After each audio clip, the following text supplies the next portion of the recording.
मन मंदिरा गजर भक्तीचा.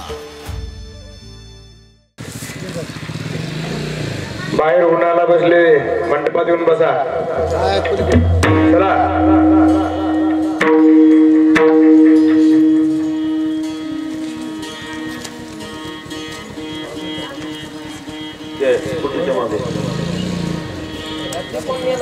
कुठच्या मागून फुलेला आहे, कुठच्या मागून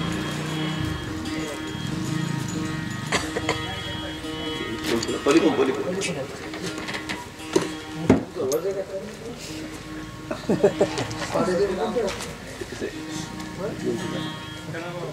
पण पहिले खायला जरा कमी करायचं.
ढीक झाले जिने माझे पंढरी राया,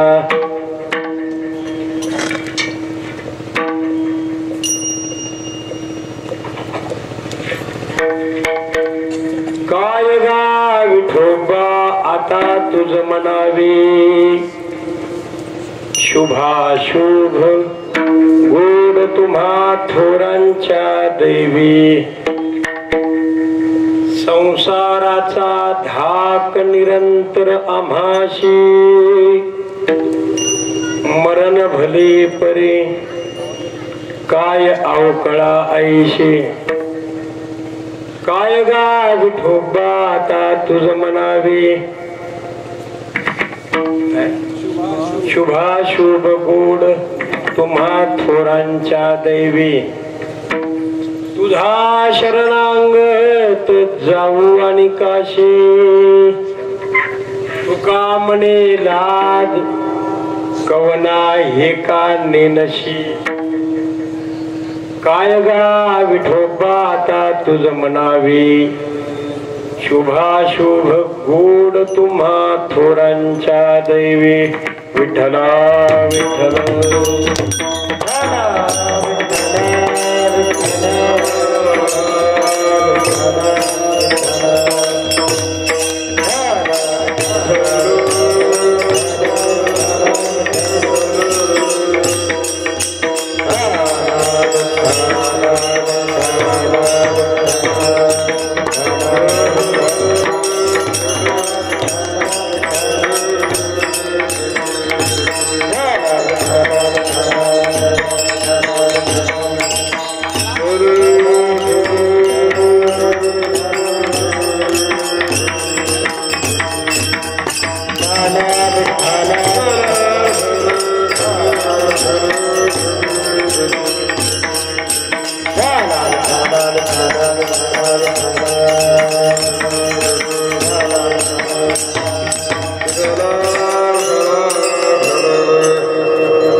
समचरण सरोजम सान्द्रनीलाम्बुदाभं जगननिहितपानी मंडनं मंडनानां तरुण तुलसीमाला कंदरं कंजनेत्रं सदयधवलहासं विठ्ठलं चिन्तयामि विनायकं गुरुनौमि साखरे नाम विश्रुतम् येषां चरण सान्निध्या जीवा मुक्ता भवन्ति साखरे वंश विख्यातं ज्ञानदान परायणं विनायकं गुरु वन्दे भवबन्ध विमुक्तये सोनो बंद तथा कुणी आवडीने मामाशे बोलते नामे शंकर शंकरा सदा समकरा निसंग जे सन्मती पुण्य श्लोकची वारकरी संप्रदायाचा आध्वर्यो खरा शोभतो ऐशा संतवरा सदा शुभ करा दांडेकरा वंदितो मस्तक हे पायावरी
मागो खावया ढीग झाले जिने माझे पंढरी राया काय गा विठोबा आता तुझ म्हणावे शुभाशुभ गोड तुम्हा थोरांच्या दैवी प्रस्तुत प्राप्त कीर्तन रूपी सेवेकरता निवडलेला अभंग ईशमान्य जगमान्य देवमान्य मंगलमय जीवन जगण्याची क्रिया प्राप्त असणारी महान वैष्णव साधू सम्राट वैराग्याचे सागर जगद्गुरु तुकोबार आहे यांचा सुंदर असा असणारा अनुभवयुक्त गोड अभंग असून महाराजांनी आजच्या अभंगामध्ये अनंत कोट ब्रह्मांड नायक भगवान पांडुरंग परमात्मा त्या पांडुरंग परमात्माच्या दरबारामध्ये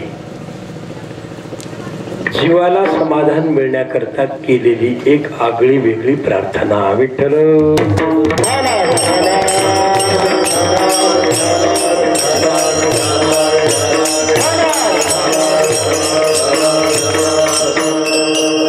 अनादिकालापासून विषय सेवन करणारा विषयासक्त हा प्रपंचाचा अधिकारी विषयामधून निवृत्त होण्याची साधना परिपूर्णतेने प्राप्त करून वैराग्य निर्माण करणारा हा पारमार्थिक अधिकारी येथेच पंचविषयाचे रात्रंदिवस भोग सेवन करणारा हा प्रपंचाचा विषय आहे श्रवण मनन कीर्तन निधी ध्यासन चिंतन प्राप्त करून अवस्था पूर्ण करणारा हा पारमार्थिक विषय आहे 184च्या दरबारामध्ये रात्रंदिवस फजितीला पावणारा हे प्रपंचाचं फल आहे आणि आत्यंतिक दुःख निवृत्ती आणि परमानंद इष्ट प्राप्ती प्राप्त करणं हे पारमार्थिक फल आहे. विठ्ठल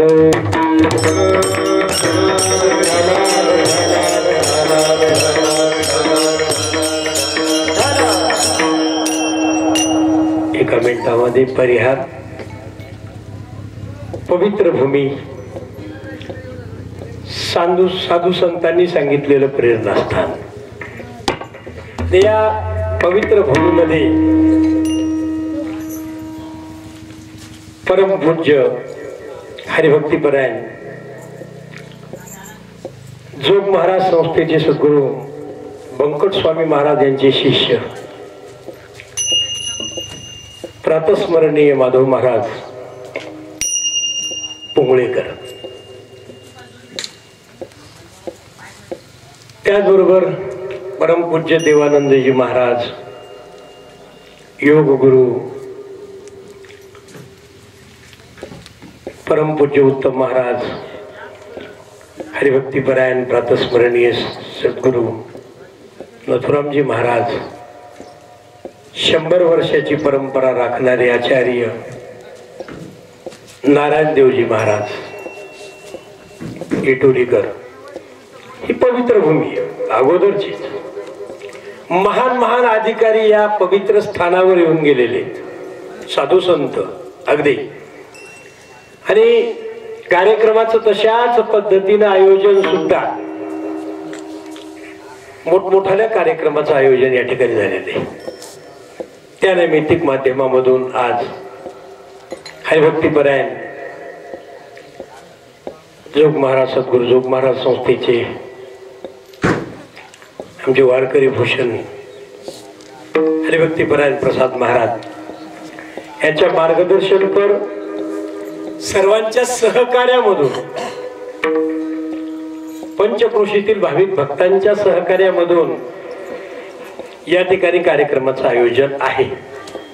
त्या नैमित्तिक माध्यमामधून प्रतिष्ठित महाराज मंडळी त्यांच्या चरणावर प्रणाम करतो.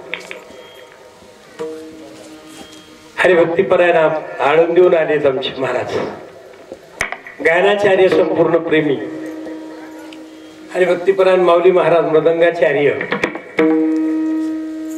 माता भगिनी, भाविक भक्त, या सप्ताहामध्ये अन्नदान करणारे भाविक भक्त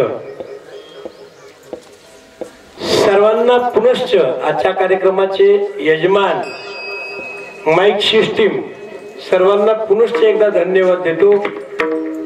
ज्ञानोबा तुकोबराय जशी बुद्धी देतील त्या पद्धतीनं थोडं अभंगाला स्पर्श करतो. विठ्ठल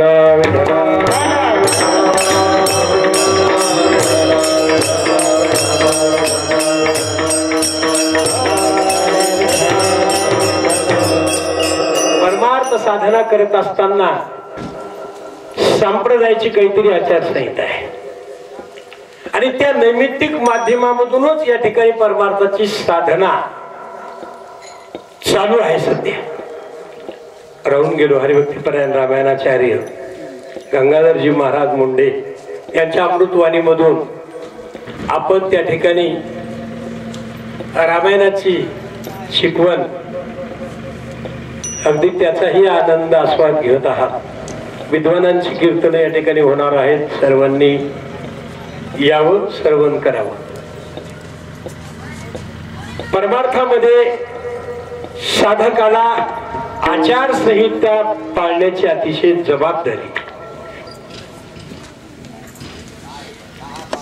परमार्थ झाला म्हणण्यापेक्षा परमार्थ कसा केला किंवा केला म्हणण्यापेक्षा परमार्थ कसा केला याला महत्व आहे, लक्षात घ्या. म्हणून या ठिकाणी अतिशय गोड वातावरण आहे. आज परमार्थाची दिशा कळण्याकरता प्रातस्मरणी सहज आठवलं म्हणून सांगतो. सद्गुरू बंकट स्वामी महाराज यांचा काकडा आणि या ठिकाणी नियमावली हरिभक्तीपरायण प्रसाद महाराजांनी अभंग सांगायचा. त्या अभंगावर जसं ज्ञानोबराय तुकोबराय बुद्धी देतील त्या पद्धतीने आपण बोलण्याचा प्रयत्न करायचा आहे. म्हणून सुंदर काकडा प्रातस्मरणीय व्यंकट स्वामी महाराज करायचे. मी आचारसंहितेबद्दल एक मिनिटात बोलतो. आणि त्यांचा काकडा आणि त्यांची कीर्ती ऐकून एक दिवस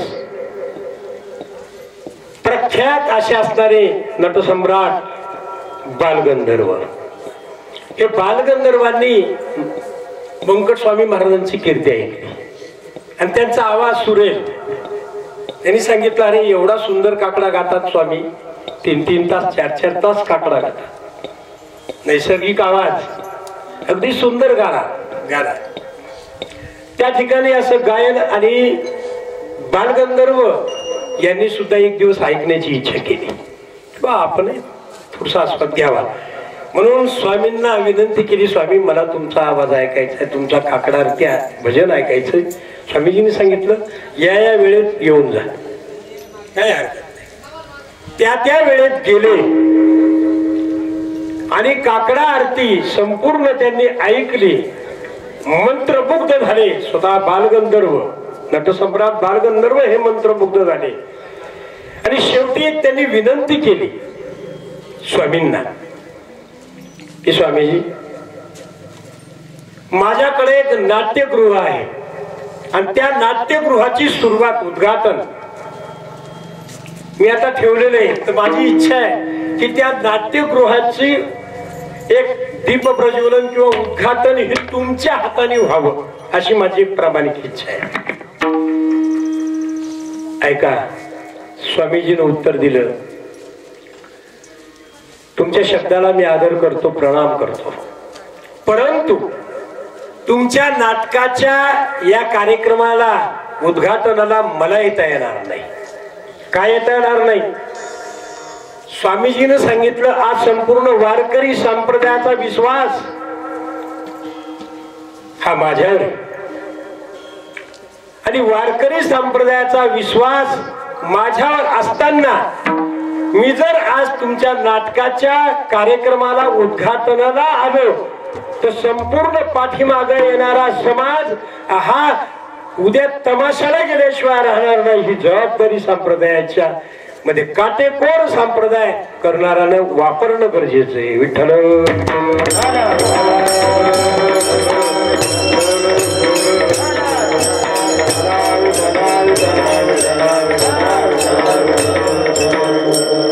अतिशय महत्वाचा कार्यक्रम आहे.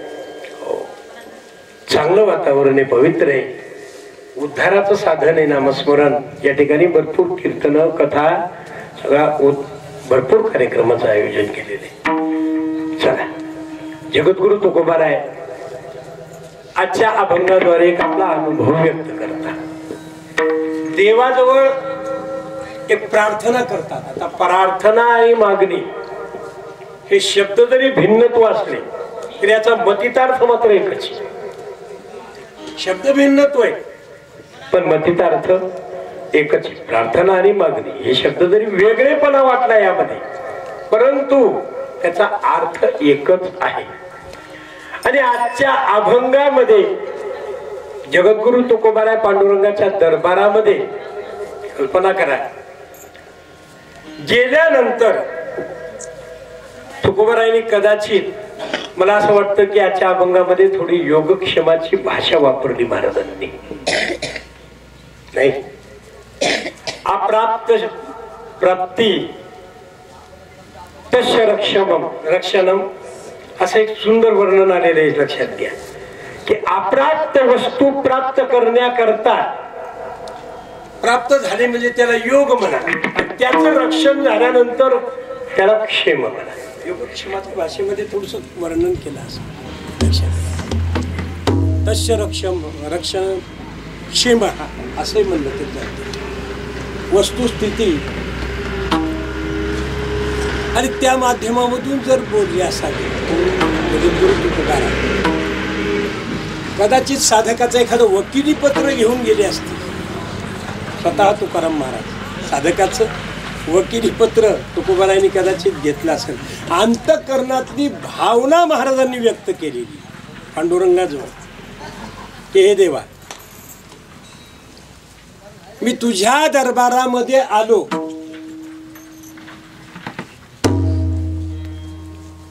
आणि प्रार्थना सुंदर अशी असणारी केली. महाराज काय हरकत, थोडासा आवाज येतो तुमचा, थोडा आवाज कमी करा. विठ्ठल विठ्ठल.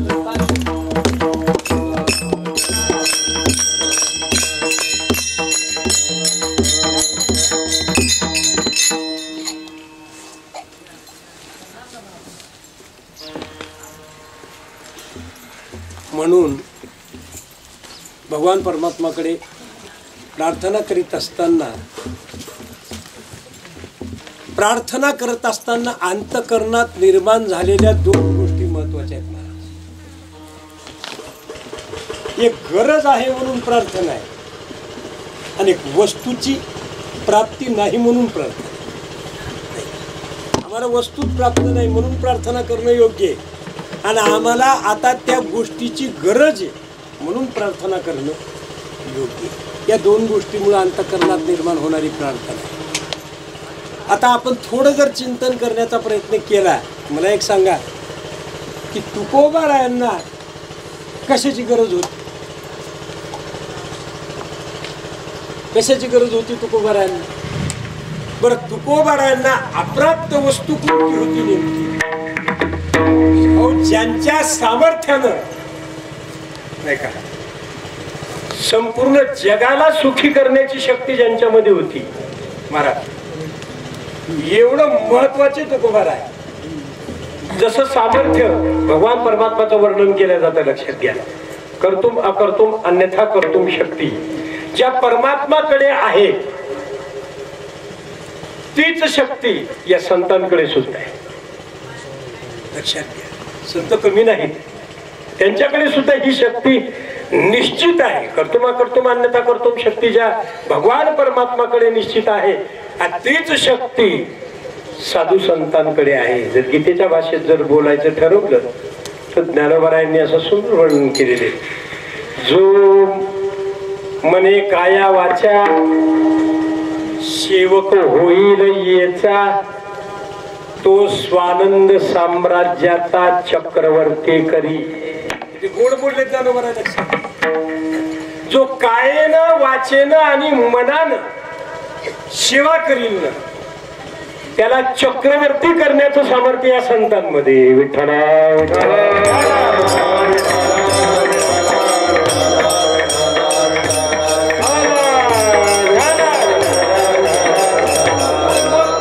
त्या साधू संतांना मागण्याची काय गरज? मी आता सांगितलं की अप्राप्त वस्तू जर असली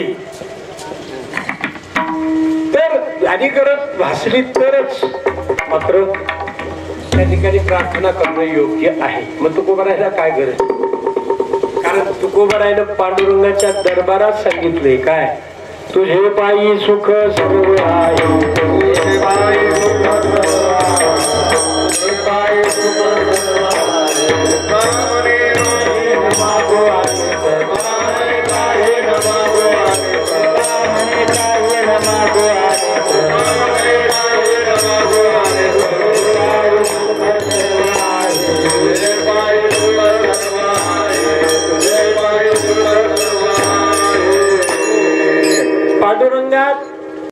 मन मंदिरा गजर भक्तीचा.